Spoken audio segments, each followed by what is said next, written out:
All right. Welcome back, listener, to the Forest Brothers podcast. It's your boy, Mr. Chris Don, back in the cut with my two brothers, Samson and Kosi. What is good, my brothers? What is good, my brothers? Listener, today in this particular episode, we will be chatting about Liverpool versus Newcastle. Man, oh man, what a blockbuster of a game. A 3-3 intense game. Should have been 4-3, but we will get into that because these refs, man, Liverpool need to be investigated. But we'll get into that. Because there was a lot of shady business going down. I don't know if the script this season for the Premier League is that Liverpool supposed to win it. And that's what they're going to do that by any means necessary. It is giving Argentina in the World Cup by any means necessary. They should make it past the finish line. And that's number one. That's what it's giving. So I'm throwing it out there. Premier League, I'm seeing you. We are seeing you. We're not dumb. We're seeing what you're doing. Anyway, I don't want to get ahead of myself. Listener, it was a blockbuster of a game. Alexander Isak had what I have to say probably one of the best games of his career.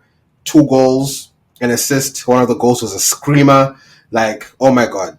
What a game that brother has. I remember in the group chat, Samson, you were saying that Isak is wasting his career at Newcastle. Somewhat similar to how Harry Kane, as it pains me to say, basically also wastes his career at Spurs. I really hate to say that because a striker of Harry Kane's caliber should honestly have a cabinet of at least 5 trophies. Like, I have to say that.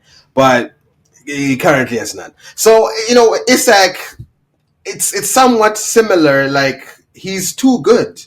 He's just too good. And unfortunately, Newcastle won't win any trophies. Unless if they buy 7 new world-class players in the next 2 windows, but I just don't see that. So he probably should move to like a Liverpool, an Arsenal. I think he will do really well there, and that even maybe a Man City, but Man City's on the way out, so probably not there. So anyway, wonderful game. Let me check it to the boy Mangoro to give his assessment of that Liverpool Newcastle game. Mangoro, what did you see in that game that I don't know? I'm sure, as a Chelsea fan, I'm sure you were very excited to see Liverpool drop points. So I'll pass it over to you and you give us your opinions on the game. Listener, when we were scheduling episodes for the week, we hadn't even considered this game. But then it was just such a blockbuster that we actually had to discuss it because, wow, what a game. Like, to us Chelsea supporters, I do agree with you there, Mutta, on some of the refereeing. We're back talking about referees. Once again, as I've mentioned it on countless times, I'm seeing Nick Pope throw the ball out at the end and Newcastle was through and he's like, nah, I'm ending it. It's another conspiracy theory about these referees. The David Coote effect is in full effect at this point. So when I look at the game, it was split into, I'd say, sections. There were a lot of like sections where Liverpool play well and then Newcastle play well throughout the game. And then, like, I think the individual quality of certain players, be it Mo Salah and Isak, because like the entire St. James's Park Stadium didn't expect Isak to hit that shot there at the beginning. They expected a little cutback.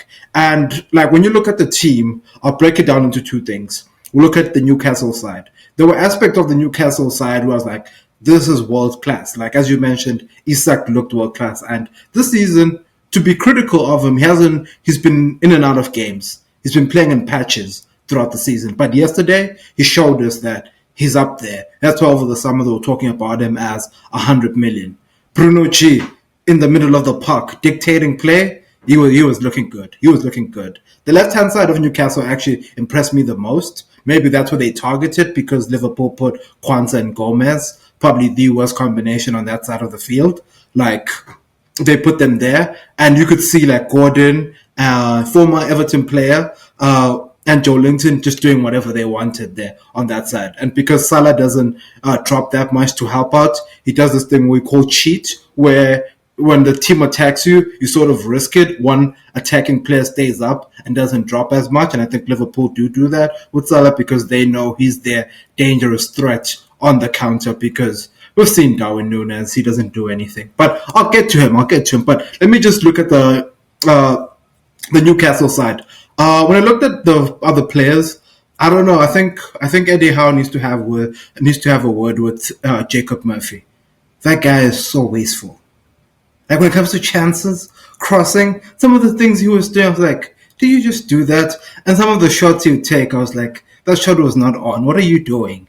Like, but in terms of like speed and what he provides that element. But I know Newcastle need to spend some money on the right hand side because it's just not working. And then the other players did play well, but across the board, I think that's what I'd mentioned on the Newcastle side. Those players were actually progressing the ball through the midfield. I did like the combination between Joelinton, Tonali and Bruno Chi in terms of like how they're progressing the ball, the 1-2s they were playing. Like even for the second goal that I think Gordon scored, it was a pass I think from either Tonali or Joelinton, and like the guy was on the ground. Like I remember the Liverpool defender, they just cut inside. He just rolled over. I think it was Joe Gomez, and he just rolled over, and Gordon just put it in. And I was like, what is this? What is this in all honesty?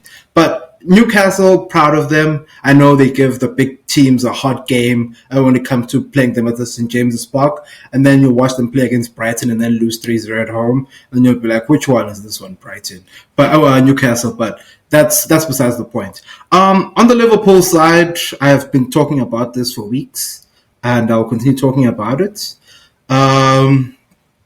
Comments. Mr. Mo Salah and his comments. He had to show up yesterday because Mr. Slot put probably the worst striker in the Premier League up front. Liverpool fans, I think they've had enough. I heard someone say that Darwin Núñez is better than Nicholas Jackson. We saw Darwin Núñez yesterday. We saw him. This is his real quality. This is not a fluke. It's been 2 years. We're still waiting for Darwin Núñez to arrive. But that's just besides the point. I think Darwin Núñez, as I've mentioned, just deserves to go back to Benfica. Like, I don't think he'll make it at Liverpool. Him and Anthony are probably the worst signings that we've seen in quite a while. But all in all, I think some of the... but I do want to give credit to a few Liverpool players. Mo Salah, of course, like 2 goals, assists. Like, this guy is carrying this team. Like, I know he's 32 and a lot of people are talking. I think they should just give him a 10-year contract. They should give him a Todd Bowley contract. Like, if they don't and he walks, like, I think there'll be a riot at Anfield. Because I don't know if Michael Edwards and Richard Hughes will bring in a player of sufficient quality to replace him if he does decide to leave. I know the Saudi money is probably looking nice to him at this point. They did almost spend they almost broke the bank for him, I think, a few years back. And now, if he's coming on a free, he's like, remember that 200 million you were trying to throw at me? I'm now free. How's about I see it? So there's something there. But in all honesty, like, he was incredible. Like, you can say whatever you want about that guy scores goals. That guy doesn't do anything besides score. Like, and the good thing about him is what I appreciate about him, he reads the game. In the essence of, I remember in the second half, one of the goals where he turned, he could see that there's a player on the right wing. When Trent came on, he could see the player on the right wing. He's like, I don't need to be on the right wing. How do I get dangerous? I get in the box. When you got in the box, what do? Turn and finish. That is some poacher's mentality. Like, I did appreciate that from him. Jones, I think he had a good game, but as you know, I don't rate him that highly. I think he's okay. He's not the greatest, but McAllister as well. He did carry the midfield with Gravenberch. I think Gravenberch kind of had like a low game by his lofty standards that he showcased this season. And if Slot wants to be taken seriously as a title contender this season, that combination on the right-hand side should never be played ever again.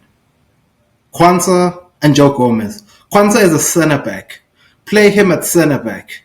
Play Joe Gomez at right-back. He can play right-back. We've seen it at Charlton and at Liverpool. He's played at full-back. Predominantly, you've played him at full-back. Play him there.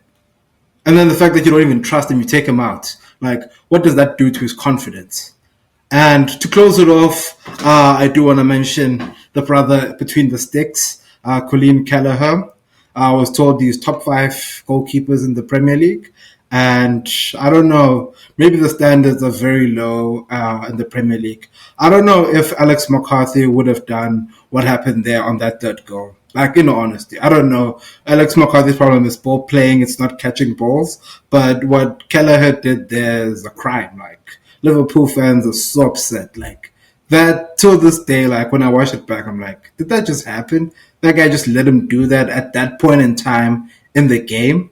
And the fact that the ball was not even like, maybe it was going to go out eventually, but the trajectory of it is that it was swinging inside and coming back into the field. I don't know why you would think that it's a good idea to just let it go. And these are the moments. This is what defines and decides the big games. This can decide a championship. This can decide who finishes top four relegation. And then that brother goes and does that. So, as I've mentioned before, he's an okay goalkeeper. He's not top five. I would put Bart Verbruggen at Brighton over him. Like, you can see why. Because now his real quality is showing, and people say it's a one-off game, but in all honesty, this is just one of the mistakes that we saw from him. That's just my take. What's your take, Samson? Yeah, top five at the time I said was crazy. Just very ridiculous claim. And yeah, this game kind of shows that he's just not at that level. I still think he's a top 10 goalkeeper in this league, and deserving of a start somewhere. Like for example, if Bournemouth didn't have Kepa, I think you could probably play there. Um, I'm not sure if Spurs would want him. Because, your keeper can defend corners, so it's like, he would be an upgrade in some instances, but I'm not sure it'd be a total upgrade. But anyways, I don't think he's better than Nick Pope, and I don't think he's better than Leno, and I don't think he's better than Henderson. And I said this because it's very easy to look good when you're not facing a lot of shots every game. Most of the time, Liverpool are not even cracking 10 shots on goal against them, because you have Konate, you have Van Dijk, you have Robertson, you have Gravenberch, you have Trent. Like, obviously Trent isn't the best defender in the world, but they press high and they limit opportunities. So for an opponent to even get inside the Liverpool's defensive third, it takes a lot of work, right? That most teams in this league just aren't able to do. So from that standpoint, it can be very easy for this guy to have games where he's only seeing, maybe 5 shots on target, 6 shots on target. But when you are having to be on your toes every attack, and then you get hit with a screamer out of nowhere, you saw after that goal, his confidence was shook. He, like, whatever confidence he had built up over the last few weeks, because remember we had Kumbia and it was like, oh man, he saved a penalty, man. Over this national break, he saved a penalty against Mbappe. Wow, Mbappe. He saved a penalty against Man City. Wow. And now look, where's that confidence? Where? All it took was one screamer, boom, and now all of a sudden he's making mistakes left, right. Because I don't know if you know this, dear listener, but Newcastle had a few goals disallowed. Isak had a goal disallowed where he just put it in the bottom corner in the second half. The man was floundering. He just threw arms up, that thing that keepers do to pretend that they're working. He was beaten. And then you had the Gordon one-on-one, which Gordon just missed because Gordon hit it straight at him. Again, just threw arms up and went on his knees. He was done. Like, that was him for the rest of the game. He was struggling. And I think it's a concern for Liverpool because, you're going to want Konate to come back as soon as possible because Gomez passed Gordon the ball for that one-on-one. He literally passed it to him. Threw a ball. I was like, seriously? And then, Kwanzaa right back. I don't think Kwanzaa can play right back. Let's just start from, I don't think Kwanzaa is ready for first team football. I think he should be on loan somewhere. Really, like for his development, it would be best if he was on loan in the championship somewhere. Because you can see he has some talent, but he's just not suited for this level. Now, to play him out of position, away from home at Newcastle, Slot got it wrong there. I believe if he should have just taken the risk with Trent. I don't know if he was injured, if he was tired, or whatever. just start with Trent. If you need to bring Kwanzaa on, bring him on. Maybe by then the game is done and dusted. But he took a risk there. I don't think he had to take. So yeah, that Liverpool Iron side was looking very weak. And also, I want to go back to the Isak screamer. I told you guys, I mean, it was a great goal, don't get me wrong. But I've told you guys time and time again about Van Dijk. What did he do in that situation but backtrack? This guy's the king of backtracking. If you want to call him the GOAT defender, I will refuse. But if you want to call him the GOAT of backtracking, there's no one competing. There's no one near him. He is so good at it. Not committing? Oh my days. I wonder how his wife got him to say yes. I wonder. How did she get a commitment out of him? I don't know. Because my goodness, dearest. I mean, you're supposed to be the best center back in the world. That can't happen to you. I'm sorry. It just can't. You have to make Isak work a lot harder than that. You have to force him wide. You have to actually try and win the ball. Like, that's what Konate does every week. He tries to win the ball. You can't be the best defender in the world if you don't even attempt to win the ball. And I think that was ridiculous from the captain to allow that, I thought. But yeah, moving on to Newcastle, they played a good game. And yeah, I mentioned Isak already. Gordon had a good game. But, you know, at the end of the day, they are Newcastle. The goals they conceded, I mean, I think, of course, you spoke about it when Salah was on the right, then he drifted infield. You know, Dan Burn, you know. Yeah, some guys shouldn't, you know, be playing in these games. You know, some guys are just, you know, some guys are championship quality, you know, and he's one of them. Jacob Murphy, he's one of them. You know, just at the end of the day, they are who they are, you know, and that's why I strongly feel Isak should be on the move. Gordon, after 2 years, I think he should also be calling his agent. If not, you know, Newcastle, you know, if they want to keep those players, they have to upgrade in certain positions. Get a new centre back, get a new right winger. Because I believe with a better centre back and a better right winger, Newcastle could have definitely won this game.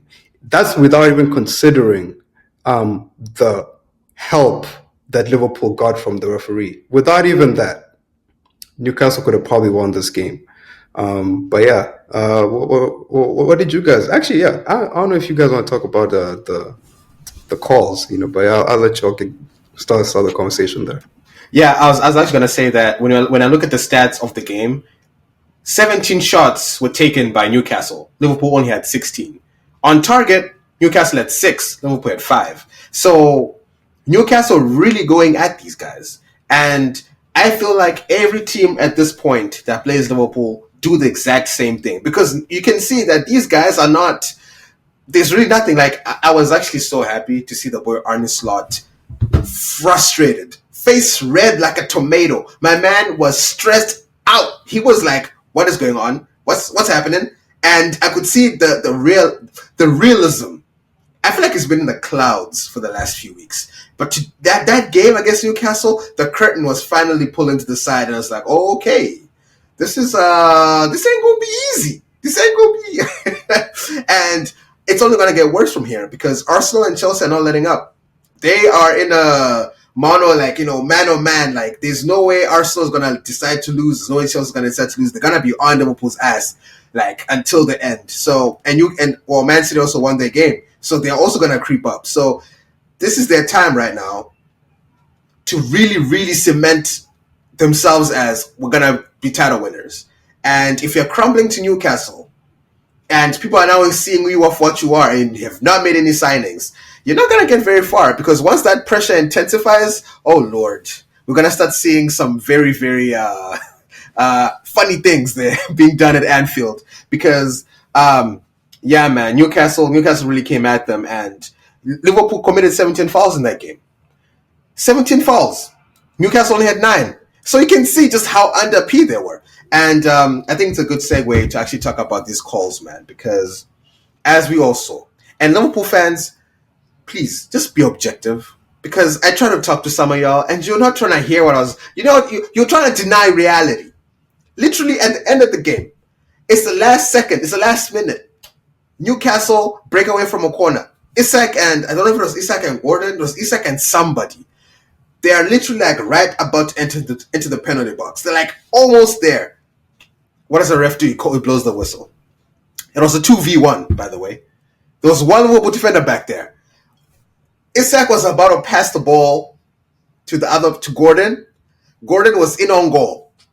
And there was a wrap. It was going to be 4-3, done and dusted. A wrap. Good. I have never seen a ref blow a game at that stage. I've not seen that in such a long time. And I know people will say, oh, but it happens. Oh, this and that. But, yo, man, let the passage of play finish. What the hell? Like, I have seen Liverpool, the game is extra time is 5 minutes. I've seen that game go an extra 5, an extra 3. Where was that? What's going on? Also, there was a penalty shout. Isak was clearly impeded in the box. He was taken out. Knee on knee action. Gone. Dusted like the mafia job type thing, you know? Tony Soprano would have been happy, excited to see those knees go blown out. Like, that's how blatant it was. But what do they do? Nah. That doesn't. I don't even think there was a VAR check. That's just how crazy it was. We also the replay, even the commentators were like, hey yo. And that was that. And so I really do feel like Newcastle were cheated. Newcastle were robbed of 2 chances, 2 opportunities where they could actually have won the game. Yes, they made mistakes, but Liverpool did not deserve that win. They did not deserve that draw. And did you boys see that? The thing is, I thought I was being crazy when I saw that whistle get blown. I was so shook. But also, the other thing is, unfortunately, 4 of the big games were happening at the same time. So I don't know if many people watching the Newcastle game, probably watching like, I don't know if the United game was being played at the same time, but there was another game being played around that same time anyway. So people are not really paying attention. But if the whole world was watching that game, there will be a lot more noise about this. But anyway, Mangoro, did you see that? I know you assess a lot of these games and all of these calls. When you saw that whistle get blown, I'm not sure if you're watching the game, but as a committed person to bring knowledge to our Forest Brothers listeners, I had all 4 games up. I was watching us destroy Southampton. I had this one on. I also had, I think, the United game on, and I think there was like a 4th game playing as well. That's how committed I am to this thing, dear listener. Just to provide you with knowledge and the reality, as I haven't been saying much. But in all honesty, I do agree with what you're saying there, Mutsa. These calls, I thought I'd vow to stop speaking about these referees. And it's another week, they're making another decision like this. Like I know the game was intense and all, but just get the decisions right. No one is going to be talking about you, Bobby Madley. Now we're talking about you. Now we know your name. We shouldn't be doing these things. I know there's a game on Sunday between Chelsea and Spurs. Anthony Taylor will be the referee. We'll be talking about him. So there'll just always be something with these referees, and I think they're enjoying the spotlight. And as I mentioned, Mutta, the David Cooch effect was in full order there. Because if roles were, think about this way, if roles were reversed at Anfield and it was Liverpool that were going on the counter, does he blow the whistle at that point? Or does he end the game? Let it run. But then because there's all the stuff brewing about David Coote and his agenda against Liverpool, he was like, I need to finish this. Because imagine if Newcastle score, Liverpool have been like, the refs are against us. The refs are against us. These refs. But then there were incidents in the game where, as you mentioned, knee-on-knee contact in the 18 area. Like, nothing.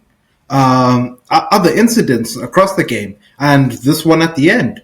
Like, it's just ridiculous with these referees, honestly, at this point. And I think they do just want to hear us talk about them. So I think we're just at that point where we just need to bring them into the conversation now, week after week. Like, they do enjoy being in the conversation. So yes, referees, we will know your names now, and we will be having conversations about you. I wanted to stop having conversations about you, but it seems like you just like drama. You like being in the headlines. So here you are. You can have it.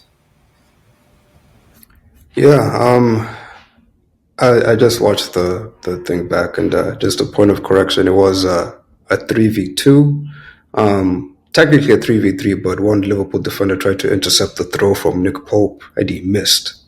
Then he started chasing back. So it was a 3v2. And I believe it was Isak who received the ball around the halfway line. Then he made 2 strides into the Liverpool half. So, he's well on his way. Then the whistle went. And yeah, that's just treacherous, man. That's just horrible, man. Because you can even see, like, if the referee ends the game when Nick Pope has it in his hands, I don't think we talk about this. I don't think we have there's not a single word is said about this at all. But it's the fact that he waited. He could clearly see there's a counterattack happening where Liverpool are under pressure. The man who doesn't commit, he's there. We all know how that's going to go. And the other person, I believe it's Kwanzaa. It's a mismatch. It's a straight up mismatch. And Newcastle are most definitely going to score because the man in goal is having a 2 out of 10. Like, we know a goal is coming. The fact that he blows the whistle, I almost said, like, this is cheating. There's no other way. Like, what could possess him to end the game there? What's the reason? And I think, Mongoro, you probably have the best explanation. I think VAR got in his ear and said, man, end the game. We don't need this on our heads today. Because it doesn't make sense why anyone would end the game right there. It really doesn't. It's almost like the sort of thing you'd experience on FIFA. I'm sure a lot of people have experienced this. Where you're on the counter attack, you're at the halfway line, you're just about to get into stride, but the game ends. Now, it's on FIFA we can understand because it's coded into the game, right? That's just computer code executing in the background. A human saw this happening, and he decided, I'm going to end the game. I'm sorry, Liverpool. I cannot defend you here. I know the David Cook thing happened, and that was sad. That was unacceptable. But this is also unacceptable. And if this is how you win the league, I'm sorry. You've cheated. You've cheated your way to the title because there's just no way that should be acceptable. And you talk about the penalty. I mean, damn. Again, the word from the VAR was that it wasn't clear and obvious. What are you talking about? My guy put a foot in. He went for the ball and he missed, okay? He was trying to tackle. He missed. He tackled the man. The man kicked the ball. That's how the ball ended up where it is. Isak, I believe it was Isak. He kicks it away because he's being tackled. His next touch is a shot. I mean, what more do you need to overturn that? Like, it has to be overturned. It just has to be. So I don't know. I believe Newcastle were denied, number one, a penalty, and then at the very end, a chance to score. 2 very clear chances, which they would have probably converted and would have definitely deaded the game. And I believe Liverpool have been handed a point here by the officials. And this stuff just needs to change because, I know I'm an Arsenal fan, so I've been talking about referees, this whole time. We've lost the league by 5 points and 2 points. If we lose by 2 points again, it's going to be very hard to believe that we're not competing against the referees. Like, how am I not supposed to feel like that?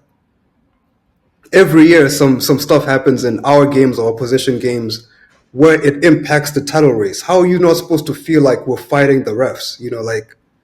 Jesus, man. The Premier League really needs to fix this, man. We really has to crack down on this stuff. Nah, it was truly disgusting. Like, as I was watching that play out, I was like, oh yeah, Newcastle, come on, let us go. And I saw the game stop, and I was like, wait, was there a foul in the build-up? And I'm just saying, wait, game over? Like, if I could reenact Isak's face when the ref blew that whistle, I was just like shocked. I think he stopped. Was like, wait, what? Wait, what happened? What happened? And like, it was visibly upset. And I wish there would have been more conversation about that moment because, a lot of people saying, oh, this is what kind of happens. That's what the fans are saying. Like, oh man, that was nothing. I've seen that happen a lot of times. Like, and I'm like, no, bro. Nah. I watch a lot of football. They usually let that. If they did that play and one of the defenders intercepted, cool. End the game. Or as you said, Samson, Nick Pope has the ball in his hands, end the game. Cool. Why let him throw the ball Newcastle has in their position, and then end the game. Like, what's the point? Like, come on, man. Like, I miss the days when refs were a bit more, implicit in their bias. I miss those days. Yeah, I miss it when it was like, did the ref really? And but now it's just like, hey, yo, man, we caught you in 4K cheating. We can all see you cheating. Like, it's like people pulling hair now. Like, there's so many cameras around. Stevens got a red card for Southampton because he grabbed Kukureya's little hair strand and pulled it. Kukureya obviously felt like he got shot. But hey, we all saw you. He got a red card, walked away. But you're telling me that, man, I'm sick and tired of it. I'm sick and tired. But anyway, listener, if you have differing opinions, if you're a Liverpool fan and you feel like we're hating, let us know in the comments. We'd love to know. Do like, share, comment, subscribe. We have a lot of football coming along our way. So just keep tuned in. We're here for y'all, man, and we keep enjoying these games with y'all. And I'm excited to see how the Premier League ends up. Like as Samson said, I'm really curious to see how at the end of January the league table looks. I'll be really, really fascinated by that. If Liverpool is still ahead by 8-9 points, I can be like, all right, cool. But I don't see that happening. I see maybe like a 3-point difference. But anyway, listener, with that, thank you so much. We appreciate you. Mangoro, Samson, thank you so much, brothers. Listener, we will catch you on the next one for sure. And man, just keep coming back. We love chatting with y'all. And with that, listener, peace out.